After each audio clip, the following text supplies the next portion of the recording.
arralaal abbaan gadaa isaanii ministeertichi isaanii abbaan ganda isaanii pirezidaantiin isaanii ummanni isaanii tokkummaadhaan lafa Oromoo cirachuu Oromoo buqqisuu Oromoo hiyyoomsuu irratti sirritti bar isaan duraan Abiyyi dura dhaabbachuu turan gaafa Abdillee Sayyaadattamoo yaadata lakkii baraan ifiifuu ummata kana balleessuuf hin dhufe ummata kana caccabsuuf hin dhufe jee eegee inni himeef boodaa bar nuti Oromoo seenessi dura dhaabbanne saati edaan nu caalaa Oromoo jibbitaa jedhaniiti Abiyyi wajji dhaabbachuu eegalanii jechuudha. Eega galeef booda yaa ummata keenya dammaqaa rabbi sodaadha. Dammaqaa sigara Diradawa buqqifattee deemtiin osoo malee no jijjiga buqqifattee deemtiin no arra ajandaa sii ta'uu qaba no ajandaan arra shayxaanticha gartee akka soomaleen jecha kana jettee si arrabsitu biyyatee irra teesse soomalee miti soori ergamtoonni isaa akkachirra ta'anii maqaa soomaleetiin si arrabsa akka amaarri Finfinnee keessa dhaabbatee gaafa isin irrichachi gootan gaallaa dhufee as keessatti gartee irricha godhe haxiratti aarsinee ajaa as keessaa baafna jee amaarri girgiraa asirra naqatee yaa'u ture kana hunda ka godhe deeninnatii isaati sigala kasi arrabsiisiise kasi xiqqeesse wasaqa kanaa jechuudha sigala arra osoo Diradawaan ta Oromooti yee lallabuu fedhee eenyu isa gaafa ta Oromoo turtee jee bar turte arra teetii miti jechuu bar ni turte malee mee Amaaranyaa san irra deebii dhageeffadhu Diradawaan ta Oromoo turtee jee arra garuu tasaaniitii miti jechuu sigala hay barreefu si mataa kanaa ol bakkiif qabatan qaama keetirraan jiru muummicha ministeeraatii ol sigale namni ati biyya san keessatti aangoo qaba jettee waatti himattu hin jiru mee waan takkaan isiniim dubbii baalee tanaan isiniim gaafa maddi walaabuu Boorana Bahaa jala galuu deemtu manguddoon filamtee waan Shimallis godhe seete qaalicha shayxaana kana waajjira bira dhayxe biraanuu juulaatiin bira nu geessi jedhaniini anaa godhu jiraa dhiisaa jee ati garuu kana arrabsitu eenyu Shimallis miskiinticha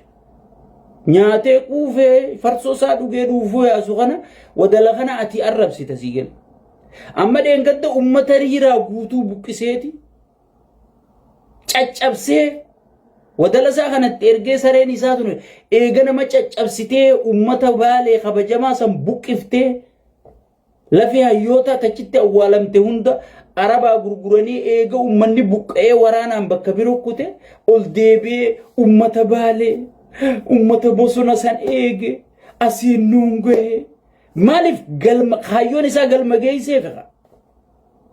akka waan ummata sanii nama yaade akka nama seenaa Baalee nama beeku akka gartee ifii keessaa harkan qabne waan kana namni biroo raawwate inni quban qabu baramma meelaa laarra guddaan nama warra jalaa kanaan rakkoo qaba malee inni misooma godhu jira asiin sigala inni gartee saroota isaa kana sitti ergee eega saroonni kun sidaan macambooda dhufeeti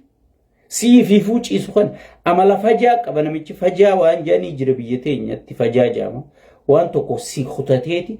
godhee si afuufu bakka si khutate tan amma deebi'ee si khutata akka ati dammayxeef irraan dhoorkine godhee si afuufu si jedhe fajaa jedhe inni maal godha saroota kana si qaceelche saroonni kun milishaa fi poolisaa raayyaa ittisaa kajaamu kana raayyaa hirrisa biyyaa kaniin anjuu kana kanaan eega si caccabsee si godaansisee si buqqisee biyya biroo si geesse si bo'anaacha amma ummata Baalee bosona kana isaanii nuun eege galataa isaanii mala manguddoon beekee nuun buqqisin jettee bira dhaytee manguddoo nama 200 olii hidhaanidhaa jira beek dhimma kanaaf ta Diradawaatii tanuma Diradawaan ta Oromoo turte maar already inni filima biroo qopheessee jira sigale mee gaafumaan isin gaafadhe tana takkitti gaafadha qaallittiin diriyaa ummata dirra dhawaa arrabsite funyaan qabanii dirra dhawaa fidanii dhiifama gaafachiisan namicha achi dhaa'ee Oromoo arrabse ammallee hoteela san keessa bashannanu jira maaliif heeratti hin dhiyeessine maaliif hin qabne sigale maaliif hin qabne if gaafadhu sigale namni keenya gartee hoggii waa gootan dammaqinaan waa godhu qabdanii jechuudha waa godhu qabdanii jechuudha osoo isaan keessaa harkan qabaanne hoggis qabanii heera dhiyeessan Itoophiyaa keessatti waan takka jala mureetiin siimu namni ummata wali buusu kabajaa qaba aangoo harkata kaayyoota Oromoo xiqqeessu arrabsu kabaja qaba aangoo harkata jechuudha kana gaya lallabu hidhata akka taayyee kanatti warra nagaya lallabu hunda hidhaanidanii warra maaliif kun tahe sigale juu hunda hidhaanidanii sigale hidhaanidanii qeeroo meeqaa hidhaa jira saba dirra dhawaan ta Oromooti jechuudha miciyyoon dheengadda faarsee bulaan dirra dhawaa gabbahee arrabse intalti faarsee bulaan dirra dhawaa sun gabbahee arrabse dirra dhawaan lafaaf ranqalloo qofa jettee bar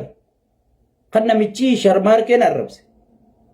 sharmuuttitti maarree jee arrabse sun dirra dhawaan lafaaf ranqalloo jetteeti dubbattee jechuudha